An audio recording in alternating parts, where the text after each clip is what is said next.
Got any 10s? Nope. Go fish.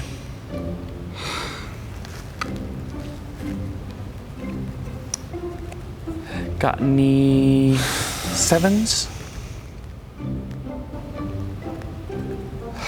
Yes! Read them and weep. In your face! Nice. All right, so I get to give the announcements now, right? All right, you ready? So, how about a little wager? If I win, I get to tell the announcements today. No. Come on, please. Absolutely not. Please, no. Please, no. Please, no. Please, no. Please, no. Please, no. Please. All right, fine. All right. Go ahead. Okay, so, first things first, welcome, happy Easter, we're glad you're here, yada, yada, yada, all the stuff that Zach usually says. And first we're gonna do a game, and then some worship, and then a lesson, and then some more worship. Yeah, what else? The talent show. Oh yeah, thank you. There's the Victory's Got the talent show. Victory's Got Talent. Make sure that you, do that. Send us your funny videos, your talented videos, more like. This is hard. Instagram Live. Oh yeah, we're going live on Instagram every morning at 11 o'clock for Bible study. We're going through Ephesians. Going through Ephesians. Yay, Jesus. Make sure you put in the comments that you're here. Let us say hi to you. Or Zach, because he's the one that's going to be behind the computer when this is happening. Look at him, he's so cute. Stop, cut it out. Well, that's all we got for today. So thank you guys for joining us, and we hope that you have a happy... Oh no. Why, you little...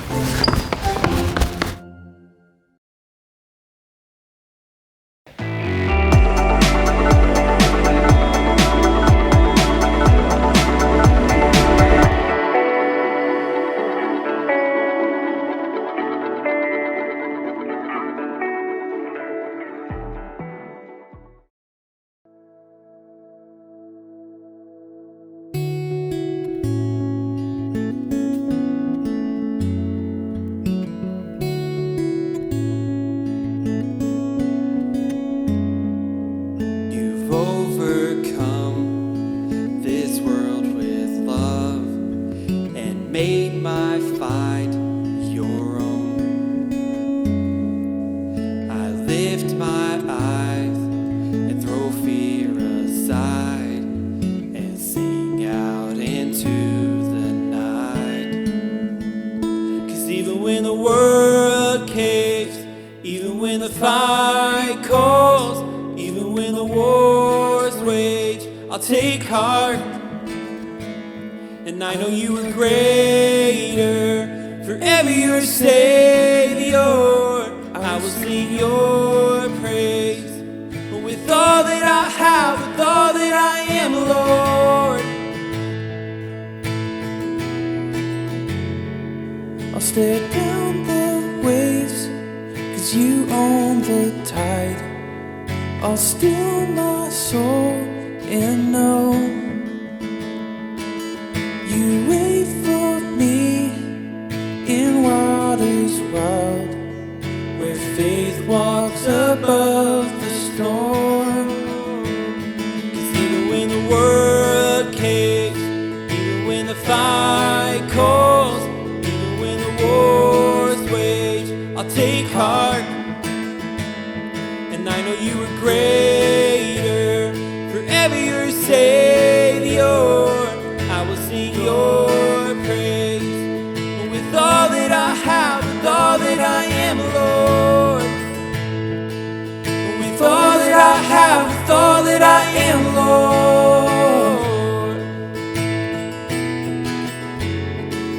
And And I won't let the storm weather my heart, won't let the darkness beat me down. Sing in the night my hope alive in you. I'll walk through the fire and not be burned, pray in the fight and watch it turn. Jesus, tonight I give it all to you. I won't let the storm weather my heart, won't let the darkness beat me down. Sing in the night my hope alive in you. I'll walk through the fire and not be burned, pray in the fight and watch it turn. Jesus, tonight I give it all to you, yeah. 'Cause even when the world caves, even when the fight calls, even when the war's waged, I'll take heart. And I know you are greater, forever you're Savior. I will sing your praise with all that I have, with all that I am, Lord. With all that I have, with all that I am, Lord. Oh, oh, oh, oh, no, oh, oh. And I won't let the storm weather my heart, won't let the darkness beat me down. Sing in the night my hope alive in you. Now walk through the fire and not be burned, pray in the fight and watch it turn.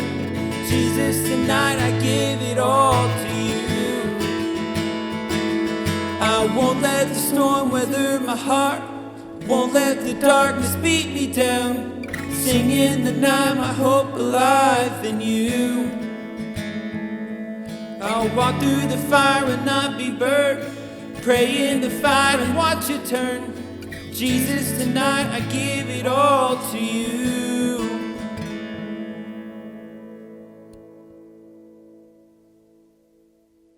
Good morning, everybody. Happy Easter, and welcome back to week 2 of our series, Undefeated. We're talking in this series about how through Christ we have victory and that we don't have to live in the feelings of defeat because that's not our reality anymore. I shared with you last week that I am undefeated when it comes to the arena of tetherball. And I'm quite proud of my undefeated record, but if I'm being quite honest with you, then for everything that I feel good about, there are probably 20 other things that I don't feel good about and things that I do feel defeated in. I know a thing or two about defeat as well. I grew up in a small school, and when I was playing basketball, I remember there's a time where a team literally beat us 72-6. 72-6. It's not fun. Everybody loves to feel undefeated because we know what it feels like to feel defeated. And feeling undefeated is a much more rare of a sensation than feeling defeated is. You and I feel and wrestle with feelings of defeat every single day. Many of us multiple times a day. If there's something in your life that you feel defeated in, share it with us in the comments, because odds are many of us struggle with the exact same things. I feel inadequate. I feel incapable to bring my best self to the table every time I go somewhere. I feel like I'm not worth enough. I'm not doing enough. And the reality is many of us wrestle with that all the time. The feeling of defeat is far too familiar with many of us. And so I'm so excited for this series because we're going to talk about how that does not define us. Feelings of defeat are not the end, and they don't have to have that hold on our lives that so many of us let defeat have. So what is it for you? What is in your life that makes you feel defeated, maybe worthless, undervalued, make you feel like you're not enough? Maybe it's you got that test score back and you thought, man, I killed it because I was online, and you got online to check your grades and it just wasn't the case. Maybe you were actually panning out to have a good season before all this happened, and now you don't get the chance to compete anymore.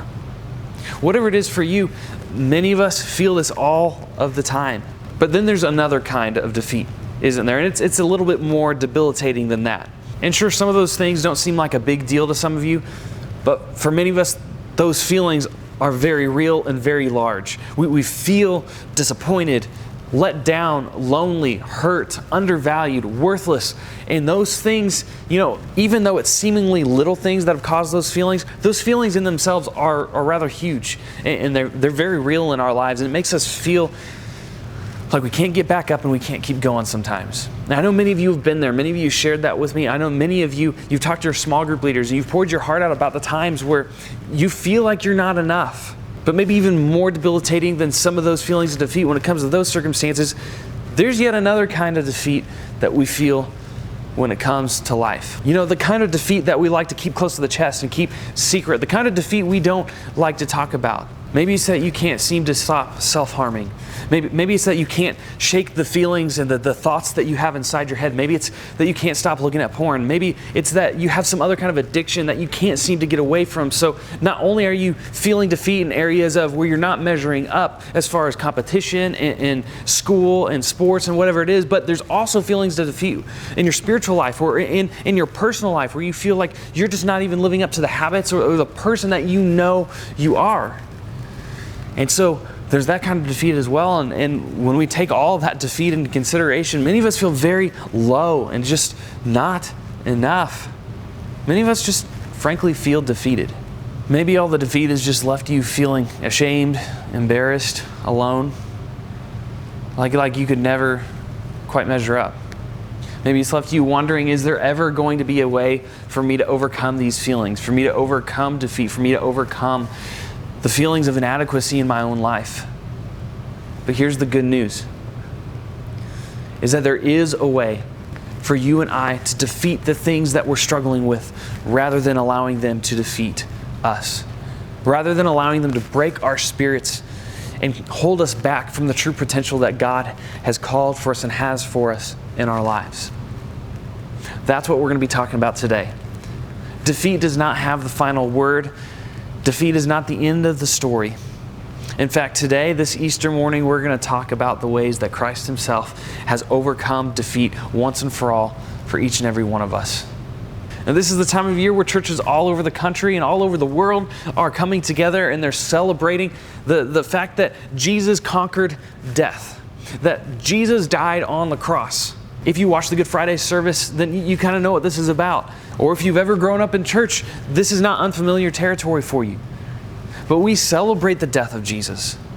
Why? Why would we celebrate death? To someone on the outside looking in, or maybe who hasn't gone to church a whole lot, they look at that and they think, what is wrong with these people? And death is the thing that we fear the most. Death is the thing that we run away from more than anything else. Death is the thing that you and I don't want any part of. We don't want death in our relationships. We don't want physical death in our lives. We don't want death of any kind. So why on earth would we get together this time of year, every year, and celebrate the death of Jesus? It seems like the ultimate defeat. The man who was supposed to be the prophesied Messiah, the man who's supposed to deliver people from suffering, the man who's supposed to deliver Christians and deliver God's people. Why are we celebrating His death? Doesn't that seem counterintuitive? But the truth is, we're not just celebrating His physical death, because if you know the end of the story, and we'll talk about this more next week, He didn't stay dead. The grave didn't stay full, it's now empty. We celebrate a resurrected Lord, but we don't just celebrate His physical death, we celebrate the death that He conquered through His death. We celebrate all the things that He defeated with His death and the things that He chose to do to lay down His life for us out of love. That is what we celebrate, and that is what changes us. It's what makes us see our lives differently and value differently. There's a passage in the book of the Bible called Hebrews that the author wrote to us and wrote to the church at that time specifically about this. And the believers at that time, especially the Jewish believers, were struggling with what it meant to celebrate a crucified Savior. And here's what he writes about this to all those who are struggling. He says this in Hebrews chapter 12, verse 2. Fixing our eyes on Jesus, the pioneer and perfecter of our faith. For the joy set before Him, He endured the cross, scorning its shame, and sat down at the right hand of the throne of God. So while His audience, much like us today, were struggling with feelings of defeat, struggling with where does this all fit in with the story of God's plan, and why are we celebrating His death? And while those people were struggling with that, the writer of Hebrews reminds them of one very crucial and important thing. And it was in the very first part of that verse. Fixing our eyes on Jesus. See, He's the author and the perfecter of our faith. Without Him, there's no reason for us to gather together. There's no reason for worship. There's no reason for living the lives that we do. And there's no reason that we would have any value except because of Jesus. And if we fix our eyes on Him, that is the very first step in recognizing the way that He sees us. So when it comes to what we celebrate every Easter, the death and resurrection of Jesus, there are two things that I want you to remember. First off is that Jesus died for us. He endured the pain and the suffering and the shame of the cross so that we would never have to. Let me explain what I mean by this. So let's say that this glass represents you. Now, you and I are not perfect. In fact, you and I have made some mistakes. We've fallen short a few times. The book of Romans says that all have sinned and fallen short of the glory of God. And you know what? There is such thing as sin. And we have free will. So we can choose whether or not we're going to devote our lives to sin, to ourselves, to our own selfish nature, or to God. And we have the choice to choose. But ultimately, Jesus was the one who came and made all things right after sin took place. We talked about this a little bit last week, but Jesus is the only one who is pure. And in fact, we would be made pure as well if it weren't for sin that got in the way between us and Jesus. And I know you're looking at this, and sometimes you look at other people and you think, well, maybe they have it all together. They're not doing anything wrong because look, they look just great on the outside. But I can tell you that if I were to turn the lights out and reveal what's actually under the surface, you'll see that actually, even if we look good on the outside, we're not. Sin nature lives within inside of us. Each of us have a natural bent towards sin. Each of us has a sinful nature. And each of us have fallen short of the nature and the glory of God. We're not as pure and clean and clear as what we seem on the outside sometimes. And you can see that sin has had its way in us, even when we think that we've got everybody fooled.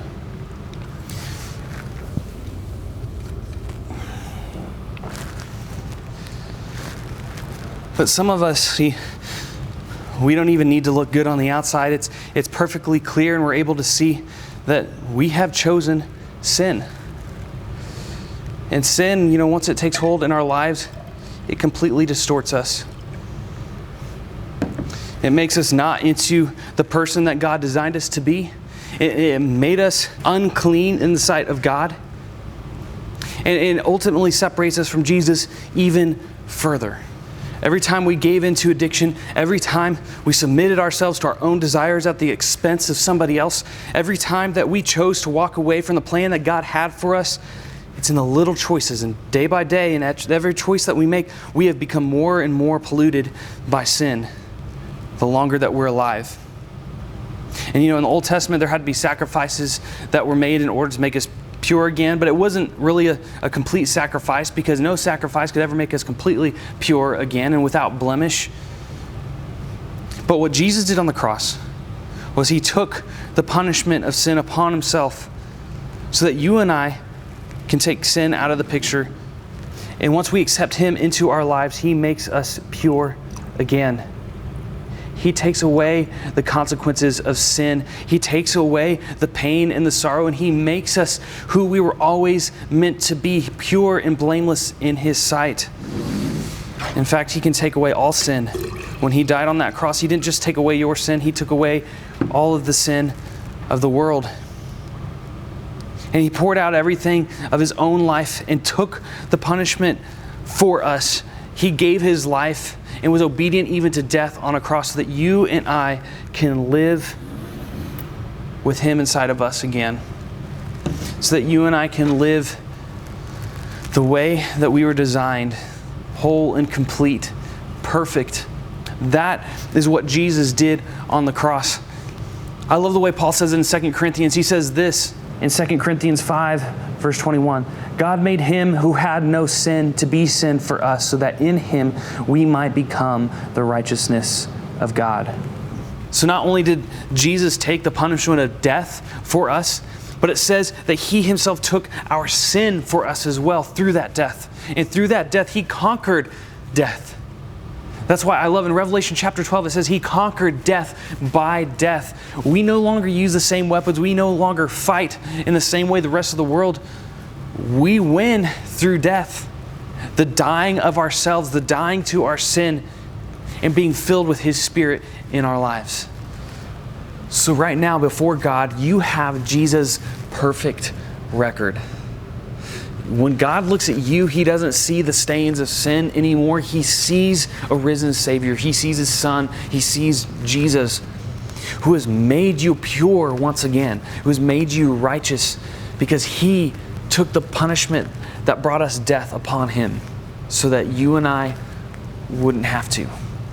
So that you and I can stand before God blameless, whole and complete, not lacking in anything.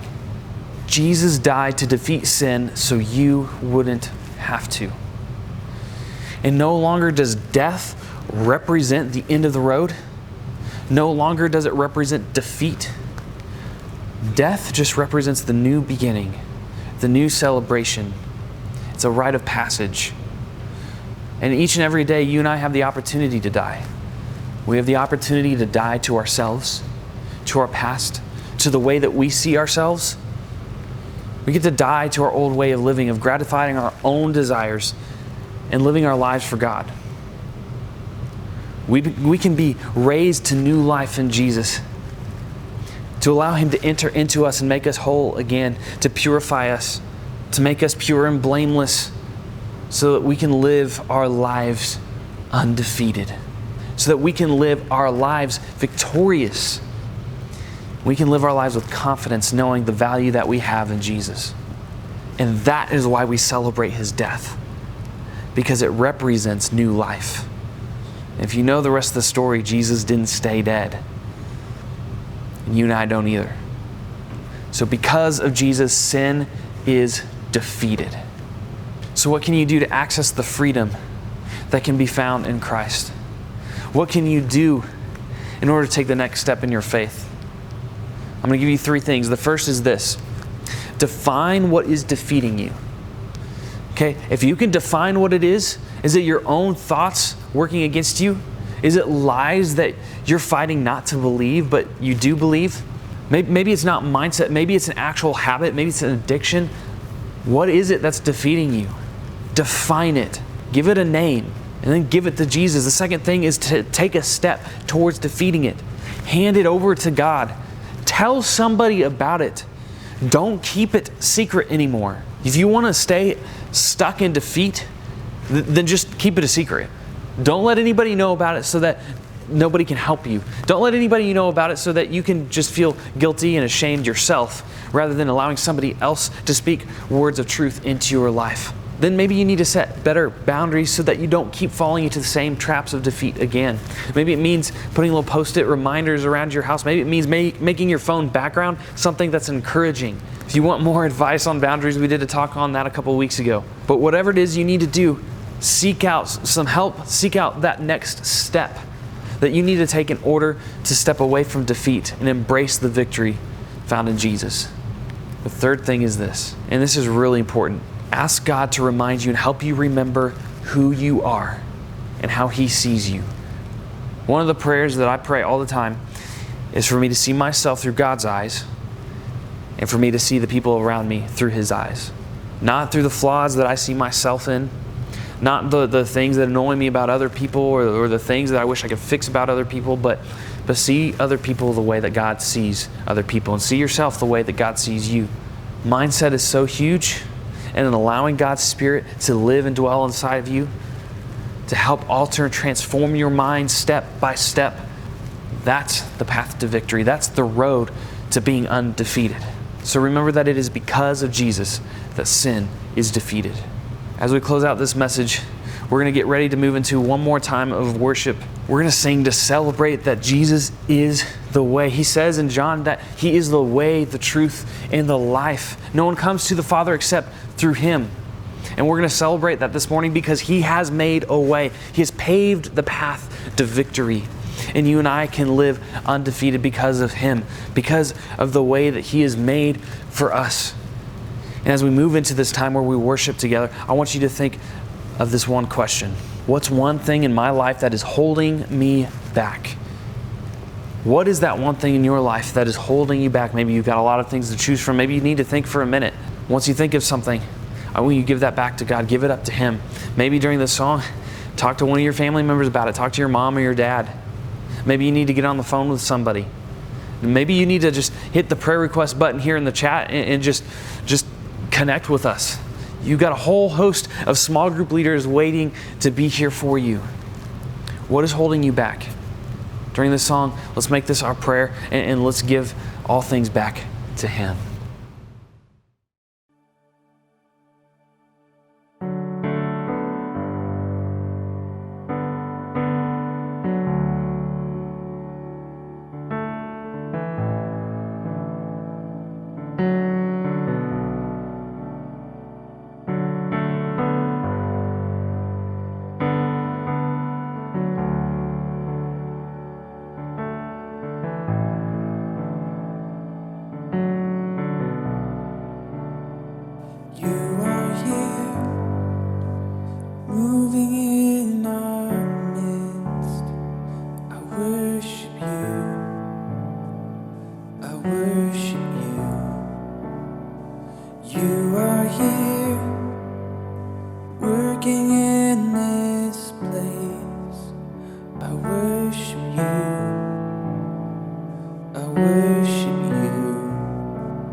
Touching every heart, I worship you,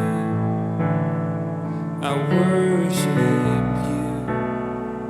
You are here, healing every heart, I worship you, I worship you.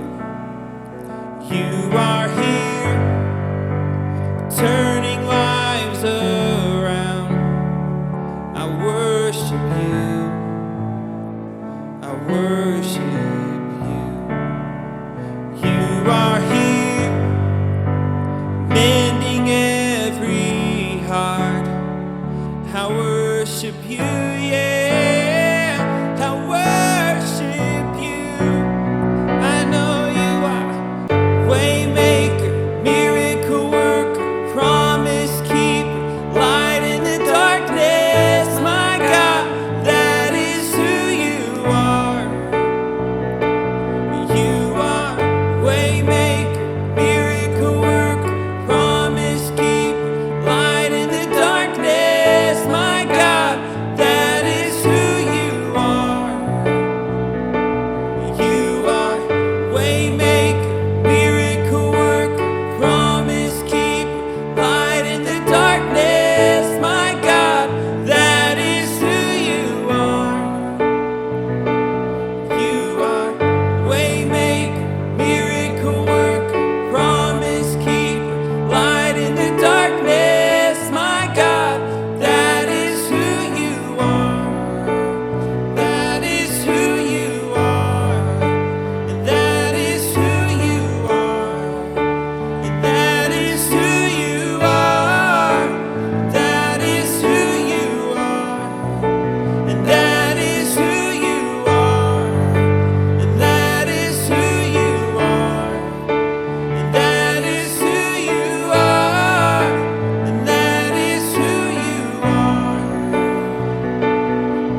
is who you are.